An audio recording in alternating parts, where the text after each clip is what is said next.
ప్రజలందరూ కూడా కంటి నిండా నిద్రపోతున్నారు అంటే అది కేవలం ఆర్మీ వాళ్ళు బోర్డర్లో ఉండి మన కోసం యుద్ధం చేయడమే. మనం రీసెంట్గా చూసాం పెహల్గాం ఉగ్రవాద దాడిలో కూడా ఎంతోమంది వీర జవాన్లు మృతి చెందిన సంఘటన.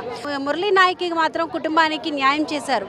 సో అలాగే ఒక బాధితుడు తన కుటుంబానికి తన భూమిని లాక్కున్నారంటూ కూడా ఆవేదన వ్యక్తం చేయడానికి జాబ్లో సెలవు తీసుకొని మరి మాత్రం ఇక్కడికి వచ్చారు. డైరెక్ట్గా కూడా అక్కడ సెలవు ప్రకటించిన తర్వాత వెంటనే మహానాడు వేదిక దగ్గరకు వచ్చి నారా లోకేష్ గారికి తన గోడును వెళ్ళబోసుకోవడానికి వచ్చారు. అసలు ఆ బాధితుడికి ఏంటి ప్రాబ్లమ్ అవన్నీ మనం తెలుసుకునే ప్రయత్నం చేద్దాం. అమ్మ, నీ పేరు మోహన్ అన్నారు, ఏం జరిగింది, అసలు ఎందుకు లోకేష్ గారిని కలవాలనుకుంటున్నారు? నమస్కారం మేడం, నా పేరు మోహన్, నేను పారామిలిటరీ వర్క్ చేస్తున్నాను.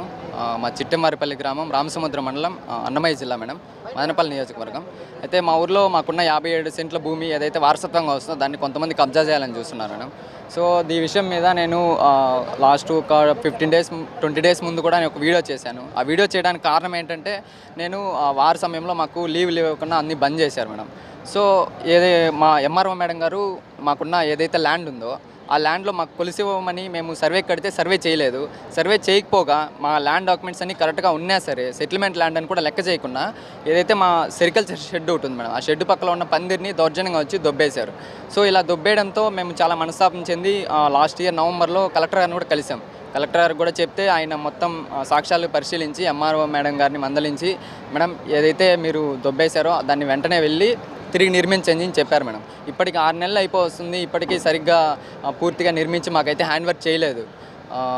ఒకసారి వచ్చారు, 4 కూసాలు నాటారు, నిన్న వచ్చి ఒక 4 పట్లు వేశారు. కనీసం మాట్లాడే ప్రయత్నం చేస్తే కూడా మాకు ఎలాంటి రెస్పాండ్ ఇవ్వట్లేదు. ఇప్పటివరకు మీ నియోజకవర్గం ఎమ్మెల్యేని కానీ అలా కలవడం ఏం జరగలేదా మేడం? ఎమ్మెల్యే గారిని ఒకసారి కూడా కలిసాం మేడం. అండ్ మొన్న వీడియో పెట్టినప్పుడు కూడా సార్ స్పందించారు, వచ్చి 3 డేస్లో సర్వే చేయిస్తామని కూడా చెప్పారు. అయితే ఇప్పటికి 15 డేస్ అయిపోతుంది, డిలే అవుతుంది. అమ్మా నాన్న చాలా ఇబ్బంది పడుతున్నారు, వాళ్ళు కనీసం చాలా మనస్తాపం చెందారు మేడం వాళ్ళు. అందుకనేసే వీలైనంత త్వరగా సాల్వ్ చేసుకుందామని నారా లోకేష్ గారిని కలవాలని వచ్చాను మేడం. ఇప్పుడు మీరు ఈ డాక్యుమెంట్స్లో ఉన్న ఎవరైతే మీ ల్యాండ్ని కబ్జా చేశారంటున్నారో మీరు వాళ్ళ పేరుని ఇప్పుడు మా అందరికీ చెప్పగలుగుతారా? ఖచ్చితంగా చెప్పగలను మేడం. ఇప్పుడు ఎవరైతే చేస్తున్నారో వాళ్ళ పేరు మునిరత్నమ్మ అండ్ లక్ష్మణ్ గారు ఆంజప్ప, బోడే రెడ్డప్ప, చిన్నప్ప గారు రెడ్డప్ప అనే వీళ్ళే దౌర్జన్యం చేస్తున్నారు.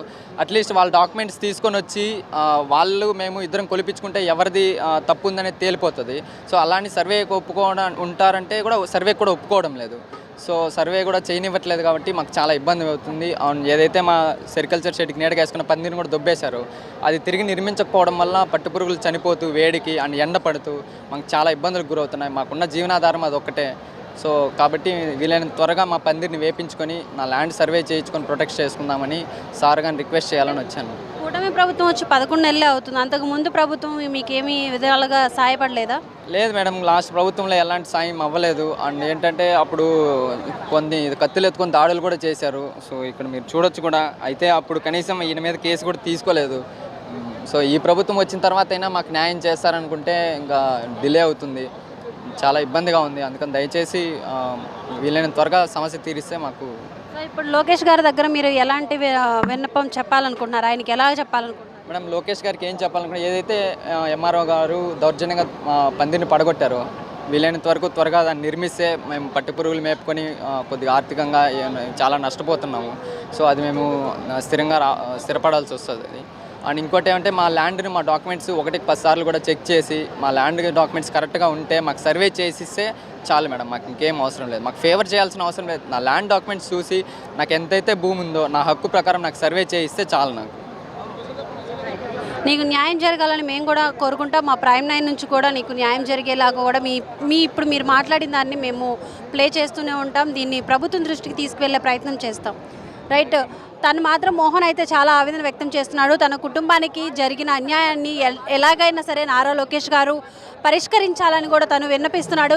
తన ఆర్మీలో ఎంతో కష్టపడి జాబ్ సంపాదించుకొని ఆర్మీకి వెళ్ళి కూడా ఇప్పుడు దేశానికి మనకి ఎంతో రక్షణ, వాళ్ళ ప్రాణాలని కుటుంబాన్ని కూడా పక్కన పెట్టి మన కోసం వాళ్ళు శ్రమిస్తున్నారు. అక్కడ మన కోసం వాళ్ళ ప్రాణాలను పోగొట్టుకుంటున్నారు. కానీ వాళ్ళ భూముల్ని ఇక్కడ కబ్జా చేస్తున్న పరిస్థితులు చోటు చేసుకున్నాయి. దీన్ని నారా లోకేష్ గారు దృష్టికి తీసుకువెళ్ళి తమకు న్యాయం చేయాలంటూ కూడా కోరుకుంటున్నాడు మోహన్. సో మొత్తానికి ఆయనకి న్యాయం జరగాలని కూడా కోరుకుందాం. మా ప్రైమ్ 9 నుంచి కూడా ఇది ఇక్కడ ఉన్న అప్డేట్స్.